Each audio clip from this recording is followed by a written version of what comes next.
ಬೆಂಗಳೂರಿನಲ್ಲಿ ನೀರಿನ ದರ ಏರಿಕೆ ಫಿಕ್ಸ್ ಅನ್ನುವಂತಹ ವಿಚಾರ. ಸುಮಾರು ಬೆಲೆ ಏರಿಕೆ ಆಗುತ್ತೆ, ಬಟ್ ಈಗ ನೀರಿನ ದರ ಏರಿಕೆ ಫಿಕ್ಸ್. ಇದನ್ನು ಡಿ ಕೆ ಶಿವಕುಮಾರ್ ಈ ಹಿಂದೆನೇ ಹೇಳಿದರು. ಪಬ್ಲಿಕ್ ಟಿವಿಗೆ ಜಲಮಂಡಳಿ ಅಧ್ಯಕ್ಷ ರಾಮ್ ಪ್ರಸಾದ್ ಮನೋಹರ್ ಅವರು ಹೇಳಿಕೆಯನ್ನು ಕೊಟ್ಟಿದ್ದಾರೆ.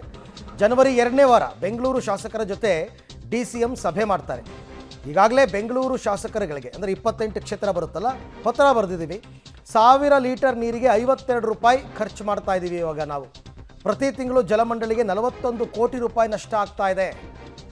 ಹಾಗಾಗಿ ನಾವು ದರ ಏರಿಕೆಯನ್ನು ಮಾಡ್ತೀವಿ ಅಂತಂದ್ಬಿಟ್ಟು ಜಲಮಂಡಳಿಯ ಅಧ್ಯಕ್ಷ ರಾಮ್ ಪ್ರಸಾದ್ ಮನೋಹರ್ ಕೊಟ್ಟಿರ್ತಕ್ಕಂಥ ಸ್ಟೇಟ್ಮೆಂಟ್.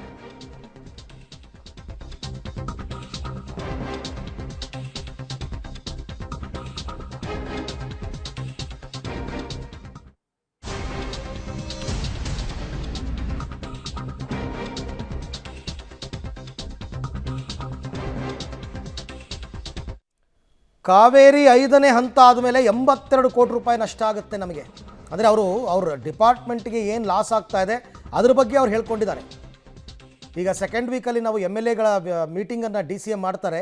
ಎಲ್ಲರನ್ನೂ ನಾವು ವಿಶ್ವಾಸಕ್ಕೆ ತಗೊಂಡು ಬೆಲೆ ಏರಿಕೆ ಮಾಡ್ತೀವಿ ಅಂತ ಹೇಳಿದ್ದಾರೆ. ನಮ್ಮ ಮಾನ್ಯ ಉಪಮುಖ್ಯಮಂತ್ರಿಯವರು ಜನವರಿ 1ನೇ ವಾರ ಆದಮೇಲೆ ಎಲ್ಲ MLA ಕರೆಸಿ ಮೀಟಿಂಗ್ ಮಾಡೋಣ ಅಂತ ಹೇಳಿದ್ದಾರೆ. ನಾವು ಈಗಾಗಲೇ ಪತ್ರ ಮುಖಾಂತರ ಎಲ್ಲ MLAಗಳಿಗೆ ಮನವರಿಕೆ ಮಾಡೋ ಪ್ರಯತ್ನ ಮಾಡಿದ್ದೇವೆ. ಸೊ ನಾನು ಈಗಲೇ ಹೇಳಿದ ಪ್ರಕಾರ ಜಲಮಂಡಳಿ 1000 ಲೀಟ್ರ್ ನೀರನ್ನು ಪ್ರೊಡ್ಯೂಸ್ ಮಾಡೋಕ್ಕೆ 53 ರೂಪಾಯಿ ಖರ್ಚಾಗ್ತಾಯಿದೆ. ಬಟ್ ನಾವು ಅಂದಾಜು ಒಂದು 22 ರೂಪಾಯಿಂದ 45 ರೂಪಾಯಿ ಕೂಡ ಮಾರ್ತಾಯಿದ್ದೀವಿ.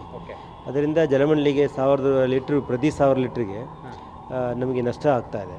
ಹಾಗಾಗಿ ಅದನ್ನು ನಾವು ಸರಿಪಡಿಸಬೇಕಾಗುತ್ತದೆ. ಅದಕ್ಕಾಗಿ ಸರ್ಕಾರ ಹಂತದಲ್ಲಿ ಚರ್ಚೆ ಮಾಡ್ತಾಯಿದ್ದೀವಿ. ಖಂಡಿತ ಮಾನ್ಯ ಉಪಮುಖ್ಯಮಂತ್ರಿಯವರು 1ನೇ ವಾರ ಬಂದ ಮೇಲೆ ಅವರ ಒಂದು ಅಧ್ಯಕ್ಷತೆಯಲ್ಲಿ ಎಲ್ಲ MLA ಕರೆಸಿ ಮೀಟಿಂಗ್ ಮಾಡಿ ನಂತರ ನಮ್ಮ ಬೋರ್ಡಲ್ಲಿ ವಿಶೇಷ ಬೋರ್ಡ್ ಮೀಟಿಂಗ್ ಮಾಡಿ ತೀರ್ಮಾನವನ್ನು ತೆಗೆದುಕೊಳ್ತೀವಿ.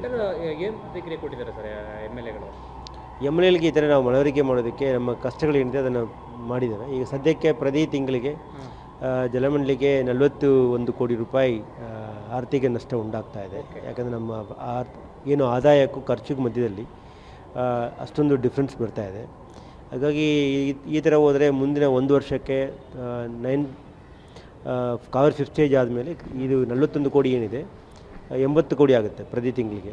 ಸೊ ಹಂಗೆ ನೋಡಿದರೆ 12 ತಿಂಗಳಿಗೆ ಮಿನಿಮಮ್ ಒಂದು 972 ಕ್ರೋರ್ಸು ನಮಗೆ ಆರ್ಥಿಕ ಮೊರೆಯಾಗುವಂಥ ಒಂದು ಅವಕಾಶ ಇರೋದ್ರಿಂದ 5 ವರ್ಷದಲ್ಲಿ ಅಂದಾಜು 4800 ಕೋಟಿಯಷ್ಟು ನಮಗೆ ಲಾಸ್ ಆಗುತ್ತೆ. ಈ ಸಂದರ್ಭದಲ್ಲಿ ಬೆಂಗಳೂರಲ್ಲಿ ನೀರಿನ ವ್ಯವಸ್ಥೆಯನ್ನು ಕಲ್ಪಿಸುವುದಾಗಲಿ ಅಥವಾ ಮೂಲಭೂತ ಸವಲತ್ತು ಕೊಡೋದಾಗಲಿ ಭಾಳ ಕಷ್ಟಕರವಾಗುತ್ತದೆ. ಆದ್ದರಿಂದ ನಾವು ಈ ವಿಷಯವನ್ನು ಸರ್ಕಾರ ಹಂತದಲ್ಲಿ ಮಂಡಿಸ್ತೇವೆ. ನಾನು ಆಗಲೇ ಹೇಳಿದ ಪ್ರಕಾರ ಎಲ್ಲ ರೀತಿಯಲ್ಲಿ ನಾವು ಕ್ಯಾಲ್ಕುಲೇಷನ್ಸ್ ಇಟ್ಕೊಂಡಿದ್ದೇವೆ. ಸೊ ಇದು ಒಂದೇ ಸರಿ ಮಾಡೋದಕ್ಕೆ ಅಸಾಧ್ಯ ಆಗುತ್ತೆ. ಹಾಗಾಗಿ ಹಂತ ಯಾವ ಥರ ಮಾಡಬೇಕಂತ ಚರ್ಚೆ ಮಾಡಿ ಚರ್ಚೆ ಆದಮೇಲೆ ನಮ್ಮ ತಿಳುವಳಿಕೆ ಗೊತ್ತಾಗುತ್ತೆ. ಸದ್ಯಕ್ಕೆ ನಾವು ಇರುವ ವಿಷಯಗಳನ್ನು ಸತ್ಯಾಂಶಗಳನ್ನು ಸಭೆ ಮುಂದೆ ಇಡ್ತೀವಿ. ಸಭೆಯಲ್ಲಿ ಚರ್ಚೆ ಮಾಡಿ ಇಷ್ಟು ಪರ್ಸೆಂಟ್ ಮಾಡ್ಬೋದು, ಈ ಥರ ಮಾಡ್ಬೋದು ಅಂತ ತೀರ್ಮಾನ ಆದಮೇಲೆ ತಮಗೆ ತಿಳಿಸ್ತೀವಿ. ಆನ್ಲೈನ್ ಫ್ರಾಡ್ ಬಗ್ಗೆ ಏನಾದರೂ ಮತ್ತೆ ದೂರುಗಳು ಜಾಸ್ತಿ ದಾಖಲಾಗ್ತದೆ ಸರ್? ಇಲ್ಲ, ಈಗ ಸದ್ಯಕ್ಕೆ ಯಾವುದೂ ಇಲ್ಲ. ನಾವು ಕೂಡ ಜನರಿಗೆ ನಿಮ್ಮ ಮುಖಾಂತರ ನಾನು ಜನರಿಗೆ ಜಾಗೃತಿ ಮೂಡಿಸಲಿಕ್ಕೆ ಬಯಸ್ತಾ ಇದ್ದೀನಿ. ನಮ್ಮ ಏನು ಅಧಿಕೃತ ವೆಬ್ಸೈಟ್ ಇದೆ ಅದರ ಮುಖಾಂತರ ಮಾತ್ರ ಪೇಮೆಂಟ್ ಮಾಡಿ ಅಥವಾ ತಮ್ಮ ಬ್ಯಾಂಕ್ ಖಾತೆಯಿಂದ RTGS ಮುಖಾಂತರ ಮಾಡ್ಬೋದು. ಓಕೆ, ಬಟ್ ಅವರು ಡೀಟೇಲ್ಸ್ ಎಲ್ಲ ಹೇಳಿದ್ದಾರೆ. ಆದರೆ ದರ ಏರಿಕೆ ಮಾಡುವಂಥದ್ದು ಇವ್ರ ಕೈಯಲ್ಲೇನಿಲ್ಲ, ಅದು ಸರ್ಕಾರ ತೀರ್ಮಾನ ತೊಗೋಬೇಕು. ಡಿ ಕೆ ಶಿವಕುಮಾರ್ ಅವರು ತೀರ್ಮಾನ ತೊಗೋಬೇಕು. ಬಟ್ ಡಿ ಕೆ ಶಿವಕುಮಾರ್ ಈ ಹಿಂದೆನೇ ಸುಮಾರು ದಿನಗಳ ಹಿಂದೆನೇ ಹೇಳಿಬಿಟ್ಟಿದ್ದಾರೆ, ಬೆಂಗಳೂರಿನಲ್ಲಿ ನೀರಿನ ದರ ಏರಿಕೆಯನ್ನು ಮಾಡಲೇಬೇಕಾದ ಅನಿವಾರ್ಯತೆ ಇದೆ. ಇಲ್ಲ ಅಂತಂದರೆ ನಾವು ಆ ಮಂಡಳಿಯನ್ನು ನಾವು ನಡೆಸೋದಕ್ಕಾಗಲ್ಲ. ಬೆಂಗಳೂರು ನೀರು ಸರಬರಾಜು ಮತ್ತು ಒಳಚರಂಡಿ ಮಂಡಳಿ ನಡೆಸೋದಕ್ಕೆ ಆಗಲ್ಲ.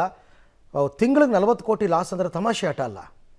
5th ಫೇಸ್ ಆದಮೇಲೆ ಅದು 80 ಕೋಟಿ ಆಗುತ್ತಂತೆ. ಹಾಗಾಗಿ ಬೆಲೆ ಏರಿಕೆ ಮಾಡ್ತೀವಿ ಅಂತಕ್ಕಂಥದ್ದು ಅವರ ಕ್ಲಾರಿಟಿ.